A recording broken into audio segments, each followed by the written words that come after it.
Alice, am I wrong? Show me, am I wrong? Is it time to tune out the crazy? What more do these people have to say to us that's of value?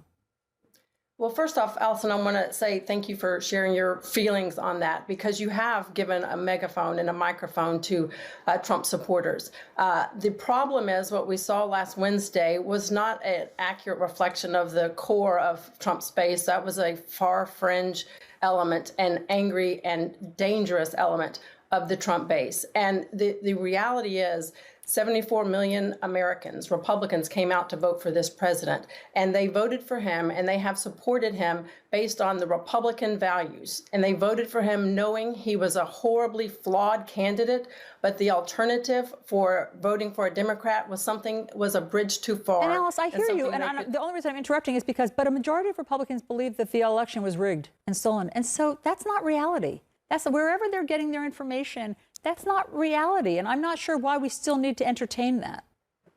It's not reality, and I've said from the moment the election was called on November 3rd, the election was valid. We need to accept that. We need to congratulate Joe Biden and the Democrats and all those who won. And we need to stop spreading misinformation. We need to restore the integrity in our election process. And we need to denounce fully any mob violence. You can have free speech, but to instigate an insurrection is completely out of the question with regard to how you go about speaking up. And look, I have said all along, I do not agree with those in Washington that stood up and tried to oppose the counting of the electoral votes. Including your former boss, Senator Ted Cruz. And I disagreed with that, and I felt it's Congress's job to count and certify the electoral votes and not to challenge them. That's the whole point of the Constitution, is to put the election in the hands of the state. People in the various states and the state electors put forth the electors, and it's the people, not Congress, that should determine who runs this government. And I think that was a big mistake, not only in challenging them in the first place, but this president inviting and encouraging what we had, which was an insurrection last Wednesday. And then you had Republicans who refused to stand up to him. And Anna, you have Republicans now, like your Senator, Marco Rubio, who is standing up and saying, you know, gosh, impeachment just gets in the way of unity. Now, what do you think right now of Republicans all of a sudden calling out for this unity? Well, first of all, I'm in Florida, where both my senators are a pathetic disgrace. Rick Scott, who's the incoming president of the chair of the NRSC, actually voted along with Cruz and Hawley to sustain those objections. And as far as Marco asking for unity, let us remember that it was just a month ago, in November, that Marco Rubio was at a Trump rally laughing at the idea of Trump supporters driving off Biden supporters off the road in Texas, right? And that, let's remember that for 4 years, he's been inciting division by claiming that practically every Democrat running was a communist and would turn America into Venezuela. So it's a little rich for them to be calling for unity at this point, when they have been doing nothing but embracing a president who has governed through division. And I want to listen, I want to talk about this because I heard Alice, and I think Alice is a decent person, but I just heard Alice say that Donald Trump represented Republican values. I call bull on that. I call that a lie. He is no Republican. He did not represent Republican values. He represented Donald Trump. And I saw for the last 4 years, good Christians compromise their Christian values to support a morally bankrupt man because he gave them a conservative Supreme Court, or because he pretended to be against abortion.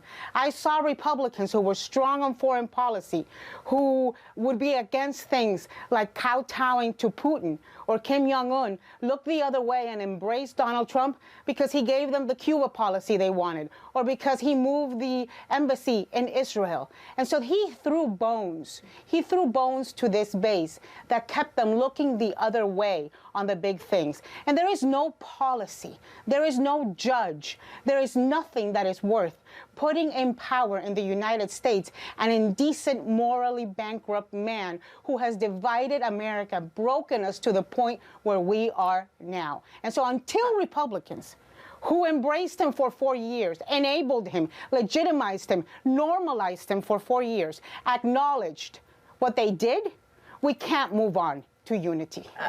I think it's important to remember that politics is about policy, not personality. And the policies that the Republicans represent have been executed by this president. We're talking about limited government, fiscal responsibility, religious liberty. He's run their deficit up. Support for Israel. These are issues that are dear to me. These are certainly why the support I have for a man that is tremendously flawed. You're coming from a voice I understand, Anna. You have been very consistent. But Alice, are you saying you still support President Trump? I'm saying Anna speaks from a voice as a never Trumper. I'm coming from a voice as a never again Trumper.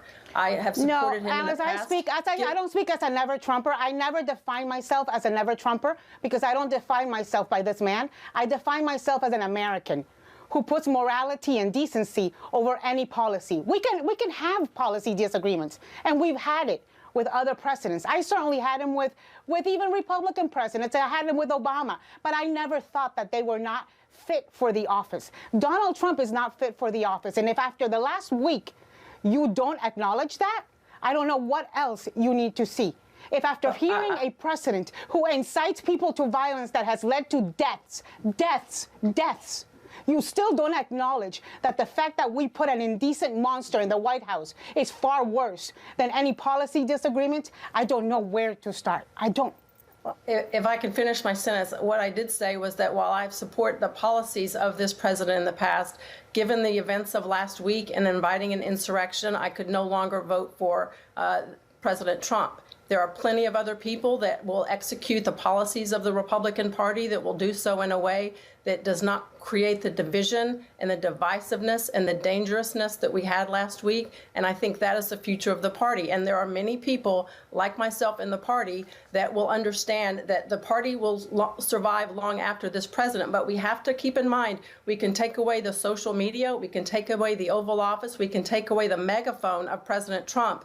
But there are still hardcore supporters of him that the party needs to take under the fold and into the tent in order for the party to stay strong and continue to be a check and balance on the Democratic Party and this new administration. And that's the important part of this, is to make sure that the party right now might be the face of Trump, but when he leaves, we need to make sure that those people that have felt as though they have been disenfranchised and not heard from, they need to be kept into the Republican tent in order for the conservative values to continue. I absolutely disagree, Alice. I think that the Republican tent should not be able to embrace white supremacists, domestic terrorists, and QAnon conspiracy theorists. If that's what the Republican tent looks like, then it's a pretty pathetic tent. And that's not the bulk of what I'm referring to. I'm talking about conservative people. It doesn't matter if it's the bulk or it's the minority. Not a single one should be embraced. Not a single one of them should be embraced. Not one domestic terrorist. Not one QAnon conspiracy theorist. None of those people that incited this violence should be embraced. And I don't care if they voted for Republicans or not.